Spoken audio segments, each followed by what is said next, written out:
Hello my dear students, myself Vidyashri. I am Business Studies lecturer in Alpha Pre-University College, Krishnarajanagar. This is my class 6, chapter Controlling. In the last video class, you learnt about the 4 modern techniques such as return on investment, ratio analysis. There are 4 ratio analysis used in the business organizations such as liquidity ratio, solvency ratio, profitability ratios and turnover ratios. Next, responsibility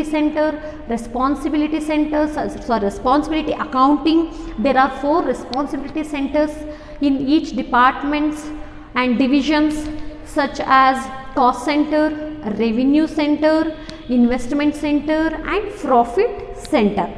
Next, management audit. So these are all done in the previous class. In this video class, I am going to explain remaining modern techniques such as PERT and CPM and management information system. So in this class, firstly I am going to about the PERT and CPM, the 5th modern techniques. PERT and CPM, it's very important for the 1 marks. Expand PERT ಅಂತಾನಾದರೂ ಕೇಳಬಹುದು, expand CPM ಅಂತಾನಾದರೂ ಕೇಳಬಹುದು, but this is very important for the 1 marks. PERT is equal to program, evaluation and review techniques. Program, evaluation and review techniques. Next, CPM, critical path method. Critical path method. What is the PERT and CPM? PERT ಮತ್ತು CPM ಅಂದರೆ ಏನು? These are important network techniques useful in the planning and controlling. So these are very important network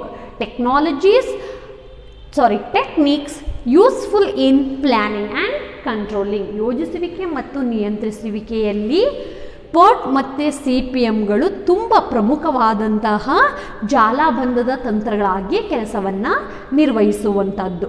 so ಈ ಟೆಕ್ನಿಕ್ಸನ್ನು ಪ್ರಮುಖವಾಗಿ planning ಮತ್ತು ಕಂಟ್ರೋಲಿಂಗ್ನಲ್ಲಿ ಬಳಕೆಯನ್ನು ಮಾಡುವಂಥದ್ದು. So these are very important network techniques useful in the planning and controlling. It means these techniques deals the time scheduling and allocation resources for these activities, aim at effective executions of projects within given time schedule and structure of cost. So PERT and CPMಗಳು ಯಾವುದರ ಜೊತೆ ಡೀಲ್ಸನ್ನು ಮಾಡುತ್ತೆ ಅಂತ ಹೇಳಿದ್ರೆ time scheduling, ಸಮಯದ ನಿಗದಿಪಡಿಸುವಂಥದ್ದು, allocation resources for these activities. So ಈ ಚಟುವಟಿಕೆಗಳಿಗೆ ಬೇಕಾಗಿರುವಂತಹ ಸಂಪನ್ಮೂಲಗಳನ್ನು ಒಟ್ಟುಗೂಡಿಸುವಂಥದ್ದು, aim at effective execution of projects within given period schedule. So ನೀಡಿರುವಂತಹ ಸಮಯದಲ್ಲಿ ಕೊಟ್ಟಿರುವಂತಹ ಪ್ರಾಜೆಕ್ಟ್ ಒಂದು ಕೆಲಸ ಕಾರ್ಯಗಳನ್ನು ಎಫೆಕ್ಟಿವ್ ಆಗಿ ಸಾಮರ್ಥ್ಯವಾಗಿ ತರುವಂಥದ್ದು ಮತ್ತು ಸ್ಟ್ರಕ್ಚರ್ ಆಫ್ ಕಾಸ್ಟ್ ವೆಚ್ಚದ ರಚನೆಯನ್ನು ಮಾಡುವಂಥದ್ದು. ಸೊ PERT ಆ್ಯಂಡ್ CPM ಮುಖ್ಯ ಉದ್ದೇಶ ಏನು ಅಂತ ಹೇಳಿದ್ರೆ ಸಮಯವನ್ನು ನಿಗದಿಪಡಿಸುವಂಥದ್ದು, ಈ ಕೆಲಸ ಕಾರ್ಯಗಳಿಗೆ ಬೇಕಾಗಿರುವಂತಹ ಸಂಪನ್ಮೂಲಗಳನ್ನು ಒಟ್ಟುಗೂಡಿಸಿರುವಂಥದ್ದು, ನಿಗದಿಪಡಿಸಲಾಗಿರುವಂತಹ ಸಮಯದಲ್ಲಿ ಪ್ರಾಜೆಕ್ಟನ್ನು ಎಫೆಕ್ಟಿವ್ ಆಗಿ ಎಕ್ಸಿಕ್ಯೂಟ್ ಮಾಡುವಂಥದ್ದು ಮತ್ತು ಸ್ಟ್ರಕ್ಚರ್ ಆಫ್ ಕಾಸ್ಟ್ ವೆಚ್ಚದ ರಚನೆಯನ್ನು ಮಾಡುವಂಥದ್ದು ಈ ಟೆಕ್ನಿಕ್ಸ್ಗಳ ಮುಖ್ಯ ಉದ್ದೇಶ ಆಗಿರುವಂಥದ್ದು. Also these techniques are especially useful planning scheduling, implementing time-bound project involving performance of variety of complex, diverse and interrelated activities.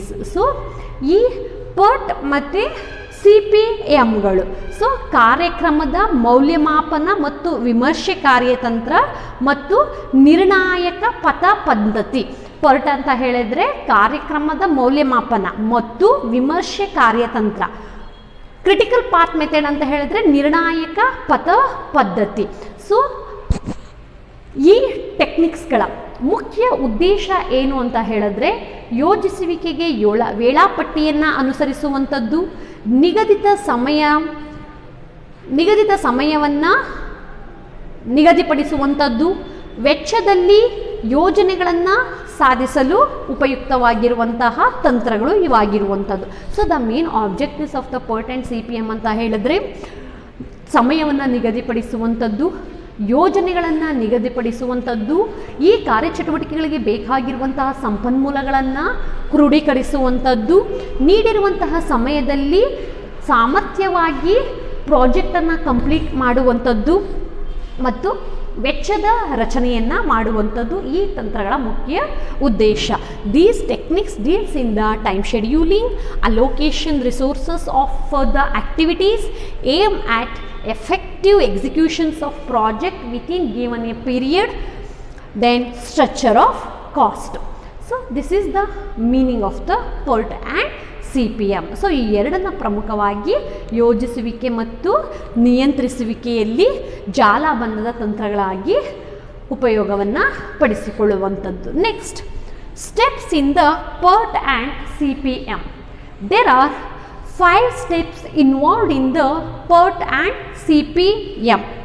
The first steps in the PERT and CPM is firstly, the project is divided into a number of clearly identifiable activities are arranged in a logical sequence. The project is divided into a number of clearly identifiable activities are arranged in a logical sequence. So ಮೊದಲ ಕಾರ್ಯ ಅಂತ ಹೇಳಿದ್ರೆ identify the specify activities, ಚಟುವಟಿಕೆಗಳನ್ನು ಗುರುತಿಸುವಂಥದ್ದು ಮತ್ತು ಆ ಚಟುವಟಿಕೆಗಳನ್ನು ಕ್ರಮಾನುಗತಿಯಲ್ಲಿ ವ್ಯವಸ್ಥೆಗೊಳಿಸುವಂಥದ್ದು ಮೊದಲ ಹಂತವಾಗಿರುವಂಥದ್ದು. So the first steps in the PERT, the project is divided into a number of clearly identifiable activities for arranged with the logical sequence. The first steps ಏನು ಅಂತ ಹೇಳಿದ್ರೆ ಯೋಜನೆಗಳನ್ನು ಸಾಧಿಸೋದಕ್ಕೆ ಕಾರ್ಯಚಟುವಟಿಕೆಗಳನ್ನು ಕ್ರಮಾನುಗತಿಯಲ್ಲಿ ವ್ಯವಸ್ಥೆಗೊಳಿಸುವುದು ಮೊದಲ ಹಂತ. Secondly, a network diagram is prepared showing the sequence of activities. Diagram, so ಯಾವ ಕೆಲಸ ಕಾರ್ಯಗಳನ್ನು ನಿರ್ವಹಿಸಬೇಕು ಅಂದ್ಕೊಂಡಿದ್ದಾರೋ ಆ ಕೆಲಸದ ಆರಂಭ ಮತ್ತು ಅಂತ್ಯದ ಡಯಾಗ್ರಾಮ್ಗಳನ್ನು ಹಾಕುವಂಥದ್ದು. ಸೊ ಕಾರ್ಯಚಟುವಟಿಕೆಯ ಪ್ರಾರಂಭ ಮತ್ತು ಮುಕ್ತ ಹಂತಗಳನ್ನು ಕ್ರಮಾನುಗತಿಯಲ್ಲಿ ತೋರಿಸುವಂತಹ ಜಾಲಬಂಧ ಚಿತ್ರವನ್ನು ಅಥವಾ ಜಾಲಬಂಧ ಅಲ್ಲ, ಜಾಲ ರೇಖೆ ಚಿತ್ರಗಳನ್ನು ಸಿದ್ಧಪಡಿಸುವಂಥದ್ದು. The second steps in the PERT, a network diagram is prepared showing the sequence of the activities. ಜಾಲ ಅಂದರೆ ಕಾರ್ಯಚಟುವಟಿಕೆಗಳ ಪ್ರಾರಂಭ ಮತ್ತು ಮುಕ್ತ ಹಂತಗಳನ್ನು ಕ್ರಮಾನುಗತಿಯಲ್ಲಿ ತೋರಿಸುವಂತಹ ಜಾಲರೇಖೆ ಚಿತ್ರಗಳನ್ನು ಸಿದ್ಧಪಡಿಸುವಂಥದ್ದು. Third one, time estimate are prepared for each activity. ಸಮಯವನ್ನು ನಿಗದಿಪಡಿಸುವಂಥದ್ದು, ಪ್ರತಿಯೊಂದು ಚಟುವಟಿಕೆಗಳಿಗೂ ಸಮಯವನ್ನು ನಿಗದಿಪಡಿಸುವಂಥದ್ದು. PERT requires preparations of 3 time estimates. So PERT ಅಲ್ಲಿ ಒಂದು ಕೆಲಸ ಕಾರ್ಯಗಳನ್ನು ಕಂಪ್ಲೀಟ್ ಮಾಡೋದಕ್ಕೆ 3 ರೀತಿಯ ಸಮಯಗಳನ್ನು ನಿಗದಿಪಡಿಸಲಾಗುವಂಥದ್ದು. ಓನ್ಲಿ PERT ಅಲ್ಲಿ ಮಾತ್ರ. ಸೊ ಒಂದು ಕಾರ್ಯಚಟುವಟಿಕೆಗಳನ್ನು ನಿಗದಿಪಡಿಸೋದಕ್ಕೆ 3 ರೀತಿಯ ಸಮಯವನ್ನು ನಿಗದಿ ಮಾಡಲಾಗುತ್ತೆ. ಸೊ ಅದು ಯಾವ್ಯಾವುದು ಅಂತ ಹೇಳಿದ್ರೆ, ಒಂದು optimistic, second one pessimistic, last one most likely time. So optimistic ಅಂತ ಹೇಳಿದ್ರೆ ಶಾರ್ಟೆಸ್ಟ್ ಟೈಮ್, ಪೆಸಿಮಿಸ್ಟಿಕ್ ಅಂತ ಹೇಳಿದ್ರೆ longest time, mostly likely time ಅಂತ ಹೇಳಿದ್ರೆ ಯಾವುದಾದ್ರೊಂದು ಇಚ್ಛೆ ಸಮಯ, ಅವ್ರಿಗೆ ಯಾವಾಗ ಇಷ್ಟ ಬರುತ್ತೋ ಆವಾಗ ಕಂಪ್ಲೀಟನ್ನು ಮಾಡುವಂಥದ್ದು. So in the PERT requires the preparations of 3 time estimate. Firstly, optimistic, pessimistic and most likely time. Optimistic ಅಂತ ಹೇಳಿದ್ರೆ ಶಾರ್ಟ್ ಟರ್ಮ್, ಪೆಸಿಮಿಸ್ಟಿಕ್ ಅಂತ ಹೇಳಿದ್ರೆ longest time. In the CPM, only 1 time estimations is prepared.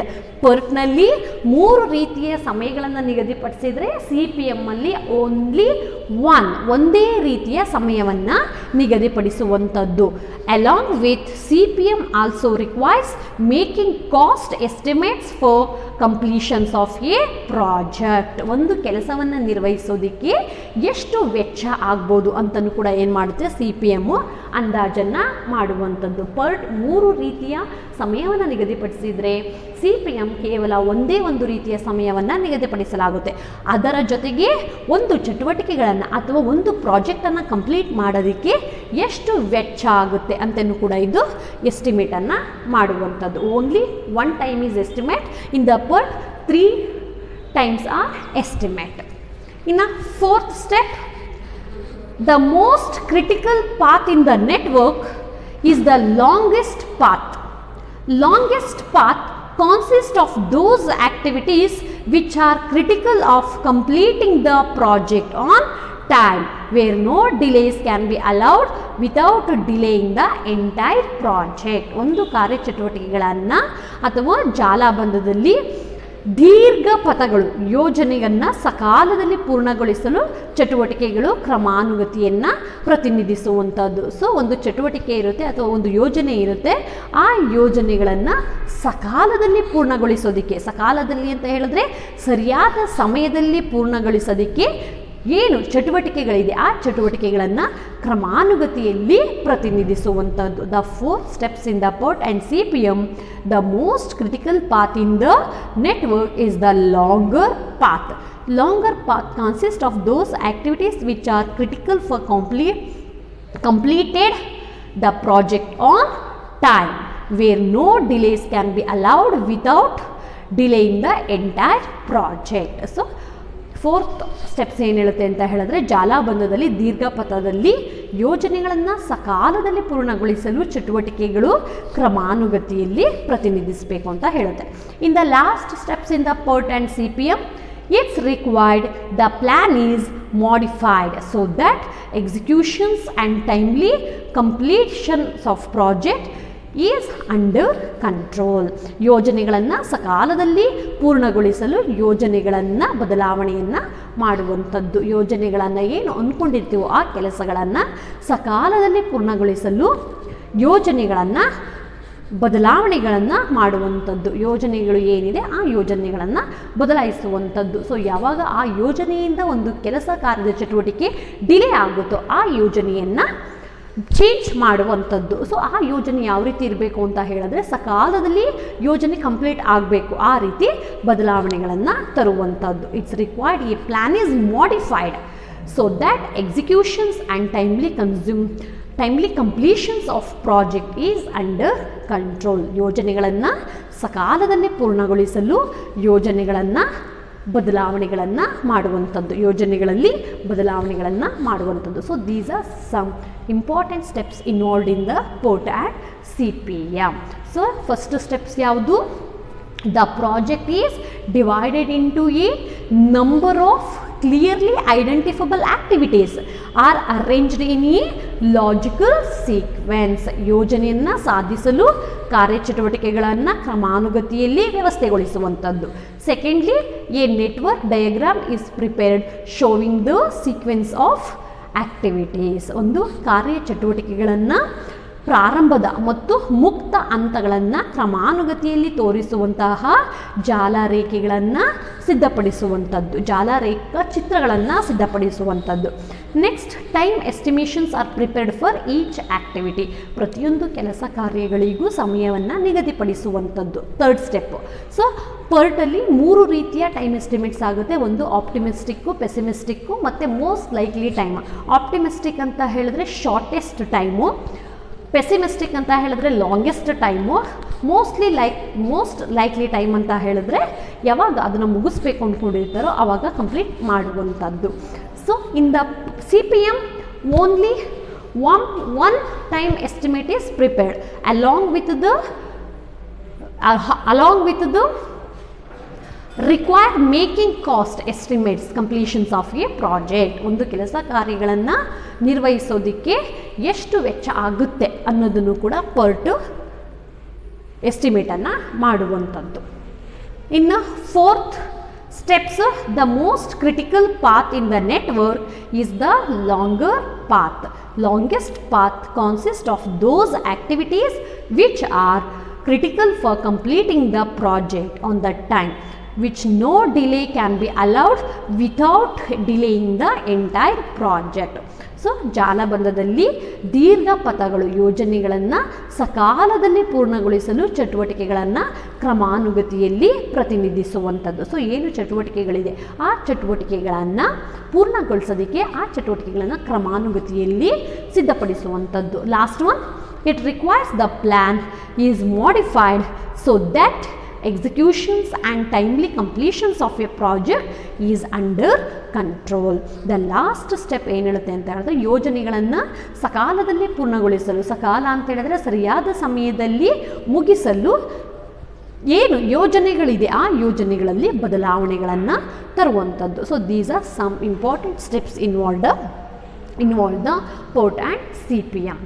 PERT and CPM are used extensively in areas. So PERT ಮತ್ತು CPMಗಳನ್ನು ಕೆಲವೊಂದು ಕ್ಷೇತ್ರಗಳಲ್ಲಿ ಮಾತ್ರ ಬಳಕೆಯಾಗುವಂಥದ್ದು. ಆ ಕ್ಷೇತ್ರಗಳು ಯಾವ್ಯಾವುದು ಅಂತ ಹೇಳಿದ್ರೆ ship building, constructions of project and aircraft manufacturing etcetera. ಈ 3 ಕ್ಷೇತ್ರಗಳಲ್ಲಿ PERT ಮತ್ತು CPMನ್ನು ಬಳಕೆಯನ್ನು ಮಾಡುವಂಥದ್ದು. ಯಾವುದು? First one ship building, secondly construction project, third one aircraft manufacturing. So ಈ 3 ಕ್ಷೇತ್ರಗಳಲ್ಲಿ PERT ಮತ್ತು CPM ಟೆಕ್ನಿಕ್ಸ್ಗಳನ್ನು ಬಳಕೆಯನ್ನು ಮಾಡುವಂಥದ್ದು. PERT ಮತ್ತು CPMನ್ನು ಹಡಗು ನಿರ್ಮಾಣಗಳಲ್ಲಾಗಿರ್ಬೋದು, ಪ್ರಾಜೆಕ್ಟ್ ಕನ್ಸ್ಟ್ರಕ್ಟ್ ಮಾಡೋದಕ್ಕಾಗಿರ್ಬೋದು, ಮತ್ತು ಏರ್ಕ್ರಾಫ್ಟ್ ಮ್ಯಾನುಫ್ಯಾಕ್ಚರಿಂಗ್. ಸೊ ಇಂತಹ ಕ್ಷೇತ್ರಗಳಲ್ಲಿ ಬಳಕೆಯನ್ನು ಮಾಡಲಾಗುತ್ತೆ. PERT and CPM are used extensively in areas like ship building, construction project and aircraft manufacturing, etc. The next modern technique is management information system. This is the last types of the modern techniques.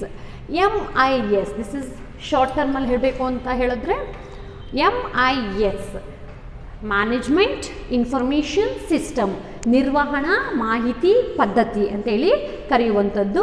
What is the management information system? It is a computer based information system. It is one of the computer based information system that provides information and support for effective managerial decision making.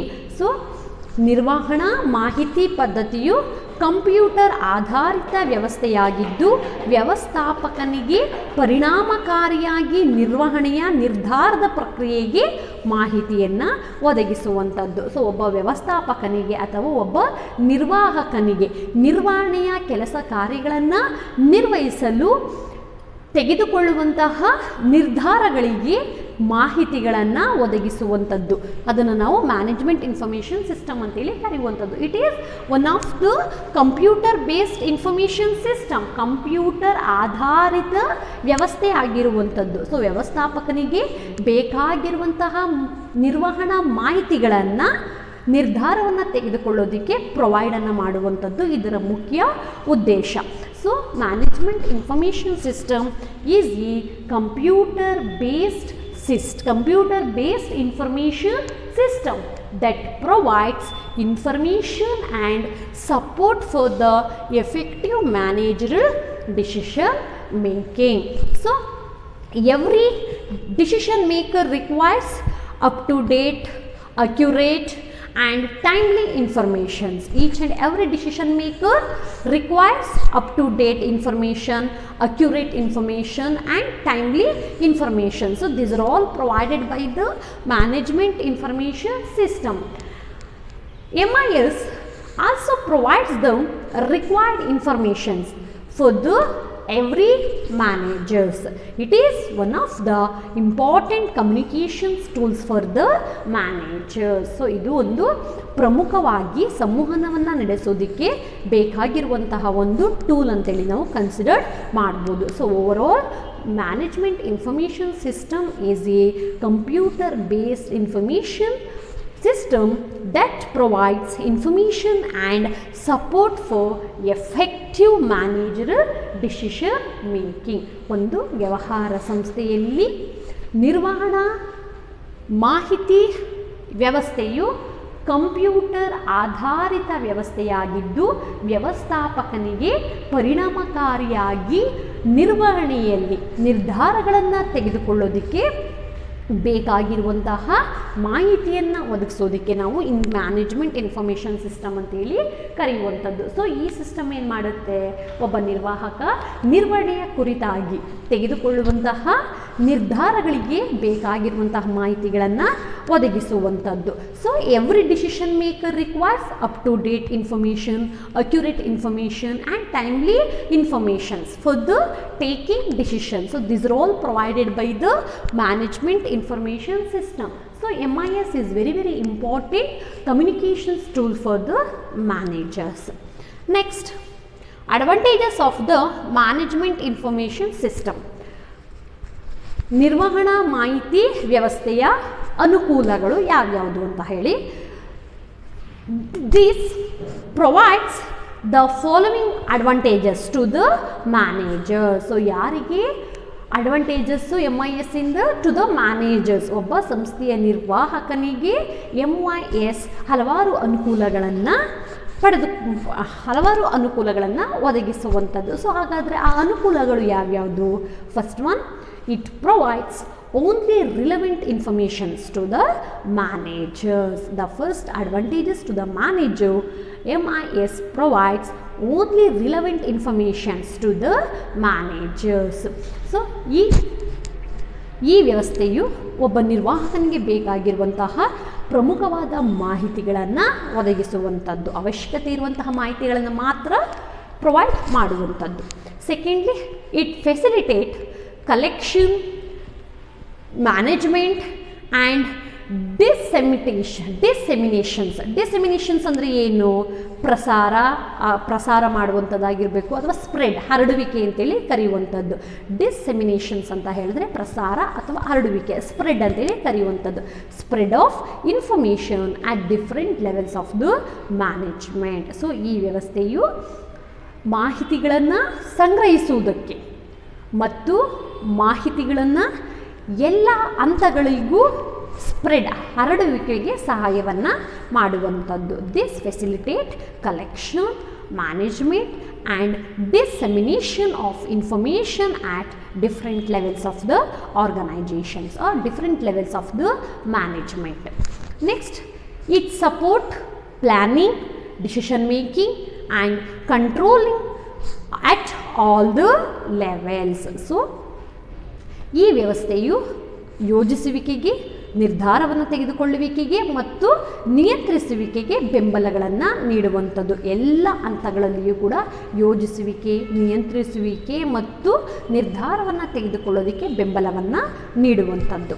Next, it improve the quality of informations to the managers work. So MIS provides only quality informations to the manager works. Last one, it ensures cost effectiveness in managing informations. It ensures cost effectiveness in managing information.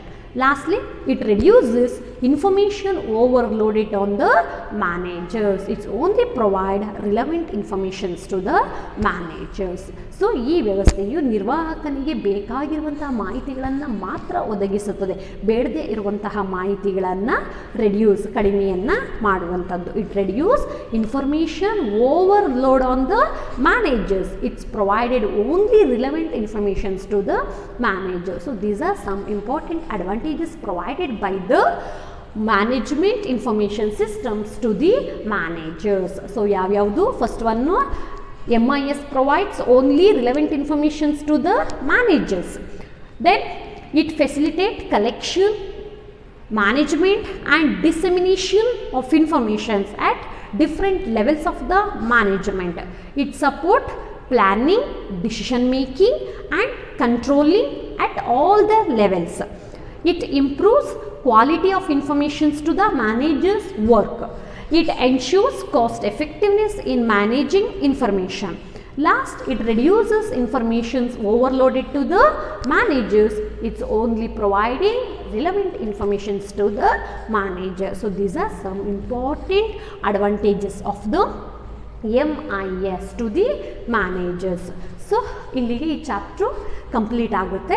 So in this chapter you learnt meaning of control, meaning of controlling, definition, importance of the controlling, limitations of the controlling, what is the differences between controlling and planning, then controlling process, then what are the techniques are used in the managerial control such as traditional techniques and modern techniques. In the traditional techniques you learnt personal observation, statistical report, then break-even analysis, then budgetary control. In the modern techniques you learnt return on investment, ratio analysis, responsibility accounting, then management audit, PERT and CPM, then the last management information system. So these are all topics involved in this chapter. Thank you.